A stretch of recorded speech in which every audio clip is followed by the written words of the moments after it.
Alright, hi everyone, welcome back to another tutorial of Salesforce Makes Sense. This is Himanshu and we are continuing our Lightning Web Components masterclass. In the previous tutorial, I cleared the doubts around whether or not you need to know Aura or you need to know JavaScript or you need to know your entire history of families. No, nothing like that. Aura is not required. Knowing JavaScript is helpful, but I'm going to teach you all that you need around JavaScript in this particular curriculum. And coding experience, if you have, it's nice to have, but it's okay.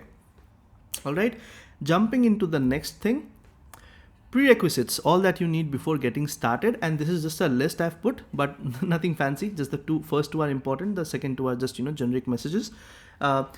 You need a developer edition free org. If you do not have it, you need a free developer edition org. That's more like, where you'll be doing your coding, where you'll be doing your things, and you can actually document your journey there. That's more like your practice org. This is for free. You don't need to purchase any licenses from Salesforce. So when we start off, I'll tell you how to set it up when we have to do it. Okay. You don't have to worry about that right now, but that is one of the prerequisites. Okay. The second thing, we are going to use Visual Studio Code and Salesforce CLI to develop and deploy our Lightning Web Components, and anything that we do around Lightning Web Components, you will need a code editor. That's where Visual Studio Code comes in, and pretty much most of the developers use it. Okay. And what is CLI? That's the command line interface from Salesforce. That's more like an extension or a plugin that allows you to, integrate your Visual Studio Code with Salesforce related terminology and commands, and you can deploy, pull code, push code, retrieve source, and all of that stuff. Okay. That's why you need the CLI. That's more like, your control around Salesforce stuff from the Visual Studio Code. I know that Salesforce has made Code Builder as generally available, but since it is very much relatively new and it is very much similar to the Visual Studio Code, we'll continue with Visual Studio Code. That's the current bread and butter for everyone. Okay. And what do you need before getting started? You need some curiosity. Anything that you see that's not making sense to you, put it as a question and ask Himanshu, what is this? Why is it? It's not making sense. Why are you using this? How are you using this? Why did you mention it like this? And why not like this? Any and every kind of questions are always welcome, and they're always good to actually, be answered, so that you are sorted in your head about any kind of foundational or, basic terminology or concepts. Okay. And I would want your eagerness to experiment, debug, and learn by building hands-on projects. I would not want you to sit here and just, look at this tutorial like it is a 3-hour long movie. I don't want you to eat popcorn and just watch it. I want you to be hands-on at the same time. Wherever possible, whatever possible, try to write that code on your own side. Try to see what I am doing, the speed at which I am doing. You also try to do the same way, or try to, try to make those mistakes at your side and try to see and feel how it works. Okay. That's the best way to learn things very fast. Okay. That's the best way. Watching the tutorials, the theoretical parts that we'll cover initially is fine, but wherever we have some hands-on work, anything that I'm coding, I would encourage you to try doing that on your side. Okay.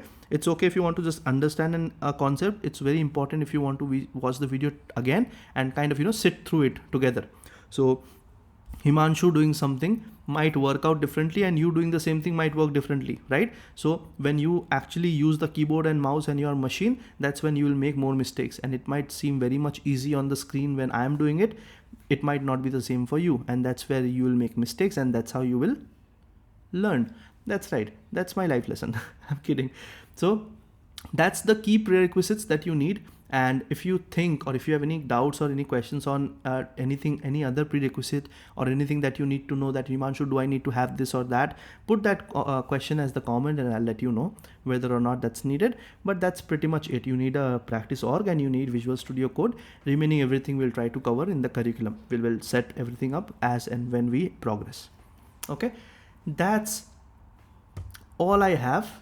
And if you're excited and if you're ready, let's get started. All right. The next tutorial would be the introduction. This was pretty much more like a pre-introduction, right? More like before the book begins, right? When you started in the actual chapter, you have an introduction page of how to use the book and how to use the resources. This was more around it.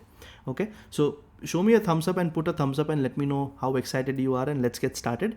I would also want you to record as in put a comment of what's your current skill with LWC and how much confident are you in LWC. Like you can say beginner, amateur, novice, expert. You can use any of those adjectives also. Okay, what I am looking for is the rating of confidence that you have on LWC for yourself. It can be 0 if you have not started it yet. It could be 3 if you know a bit. It could be 7 that if you know that you know a lot of it and you just need to refresh some concepts. It can be a 10 if you know everything. All right, I just want a score that you want to give yourself, and I'll keep asking you the score in certain stages of the curriculum so that I know and I am able to document how much better you are getting as the curriculum progresses.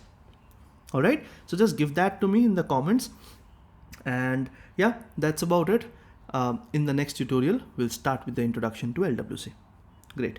I'll talk to you in the next one. Bye.